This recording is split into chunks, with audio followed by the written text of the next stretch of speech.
everyone! Ça va la Jackson Team? Happy New Year! Excusez-moi, je parle du nez, je suis un peu enrhumée.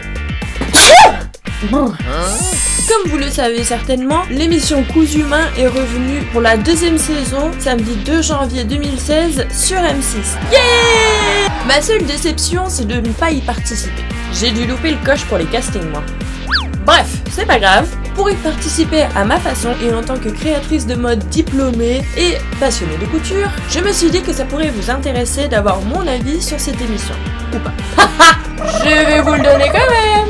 Alors, avant tout, je trouve que cette émission est bienvenue, dans le sens où ça dépoussière un peu l'image de la couture et ça fait du bien. Parce que sérieux, les stéréotypes sur la couture, on a le choix entre la grand-mère qui reprise les chaussettes, ou alors l'image de l'élégance à la française, un peu froide, distante et parfois un peu prétentieuse, que peuvent donner les grandes maisons qui font un travail fantastique, hein, attention, mais sur les podiums, on voit des choses importables dans la vraie vie, enfilées sur des mannequins à qui on a envie de donner un sandwich. Stop! La couture, c'est cool! Faire ses vêtements soi-même, c'est cool! Et heureusement, tout le monde commence à s'en rendre compte. Ouf! Revenons-en à l'émission. Le jury. Je pense que c'est un bon jury. Il y a Julien Scavini qui est un tailleur renommé à Paris. Il travaille dans le luxe, ce qui entend qu'il fournit un travail de qualité. Et je pense qu'il peut vraiment donner de bons conseils et partager son savoir-faire. En plus, je trouve qu'il a du tact, il est sympa, il encourage les candidats. Il a même un blog aussi. Ensuite, on a Amparo Lelouch qui a travaillé pour de grandes maisons de haute couture. Elle est très pointilleuse sur la précision et la qualité, ce qui est important aussi. Et enfin, on a la présentatrice Christina Cordula, qu'on ne présente plus. Je l'aime bien, moi.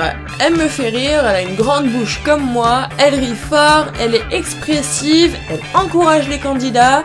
Et en plus, son rôle est tout à fait légitime, car elle a été mannequin, mais ne sait pas coudre plus que ça. Donc elle peut, elle aussi, poser des questions auxquelles un couturier expérimenté n'aurait pas forcément pensé. Bon, des fois elle exagère un tout petit peu, mais après tout, c'est comme ça qu'on l'aime. Le matériel. Comme je vous ai conseillé dans ma vidéo de présentation, pour le choix de vos machines, il faut rester simple mais efficace.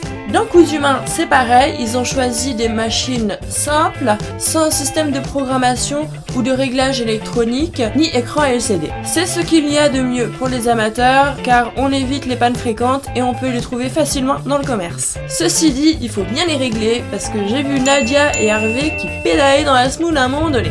Les mannequins, il me semble que c'est des Stockmann, mais je suis pas sûre de la marque. En tout cas, c'est une taille 40, qui est la taille de référence de patronage en France. Si, je vous assure. Si vous aussi vous débutez et vous voulez vous acheter un mannequin, je vais pas vous conseiller un Stockmann parce que ça coûte environ 800 €. Donc si vous n'êtes pas un pro du moulage, ça sert à rien. Personnellement, j'ai trouvé un mannequin en polystyrène recouvert de jersey que j'ai trouvé chez Rouxel. Ensuite, je l'ai mis à ma taille en collant de la mousse dessus. Les mannequins réglables, je suis pas trop fan.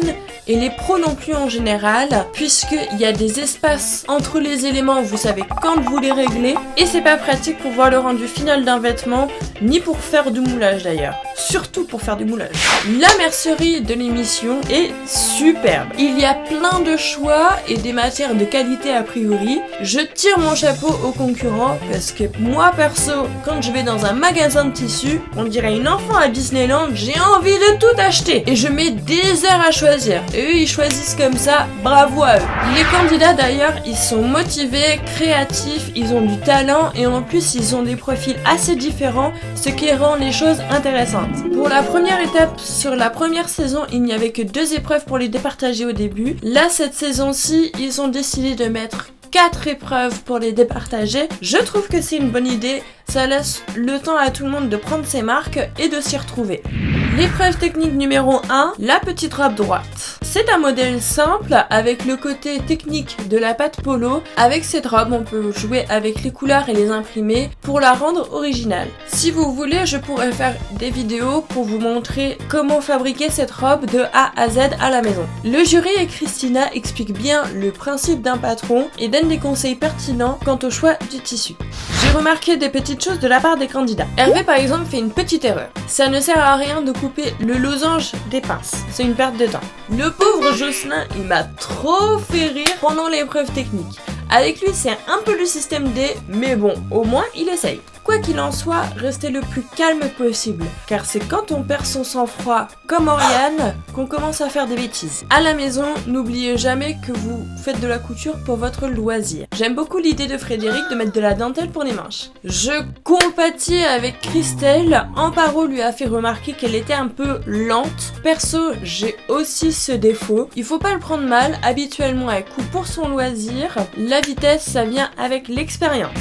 L'épreuve de customisation du sweat. J'adore l'idée d'Amparo. Le petit top dégagé dans le dos et les boutons fantaisie au col, c'est original, moderne et élégant. Pour moi par exemple cette épreuve là ce serait la tannée. Je suis un peu comme Edith, moi la custo c'est pas trop mon truc et j'aime pas trop ça. Du moins pas au point de transformer un vêtement totalement.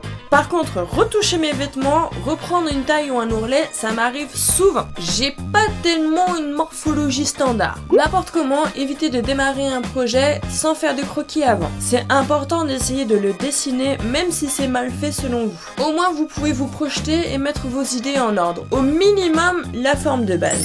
Troisième épreuve technique, la jupe plissée. C'est une bonne façon effectivement de juger la technique, mais j'affectionne pas plus que ça le modèle. Un peu trop classique à mon goût. En tout cas, le jury explique bien, là encore, l'importance du choix des matières. À la maison, ne vous laissez pas éblouir par les tissus, comme par exemple les carreaux. C'est beau, mais c'est difficile à travailler. Attention au raccord. La quatrième épreuve, donc deuxième épreuve de customisation, transformer une robe classique en un petit top tendance. Je trouve que la base n'est pas si catastrophique que ça, malgré que tout le monde fait des c'est moche. Finalement, c'est pas si mal comme base, parce que la couleur est plutôt sympa et la forme de base est assez facile à travailler. Le plus difficile, c'est de ne pas pouvoir ajouter d'autres tissus que celui de la robe. Amparo Lelouch s'est encore une fois prêté à l'exercice et le résultat est magnifique. On voit là encore l'étendue de son talent et de son expérience. Je vais pas me permettre de critiquer à mon tour le travail que les candidats ont rendu pour ces premières épreuves. Mon niveau de compétence et d'expérience n'est pas assez élevé pour le moment. Dans l'ensemble, tous les candidats ont réussi à bien s'en sortir avec ces 4 épreuves. Je pense qu'il faut garder un œil sur Astrid, Nadia et Laetitia qui gèrent très bien leur technique et qui ont de très belles idées. Elles iront loin dans le concours, je pense. C'est dommage pour Perrine qui part à l'issue de ses premières épreuves, mais c'est pas grave, il faut continuer et ne pas se décourager, ça n'enlève rien à son talent.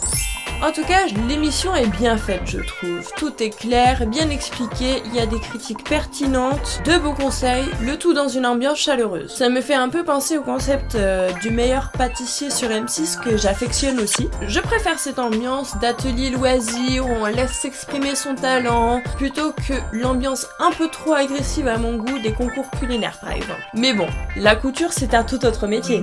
Voilà! J'espère que ma petite analyse vous a plu. N'hésitez pas à me donner votre avis aussi sur l'émission en commentaire. Je referai sûrement une vidéo en cours de saison sur l'émission Cousu Main sur M6, mais pas toutes les semaines non plus parce que ça sert à rien. Si cette vidéo vous a plu, n'oubliez pas le petit pouce en l'air qui fait plaisir. À bientôt pour de nouvelles vidéos ensemble. En attendant, restez créatifs and keep it funky. Cuando visita amiga, hablar con un ratoncito. Si quieres ser mi amante, debes ser alta y delgadita.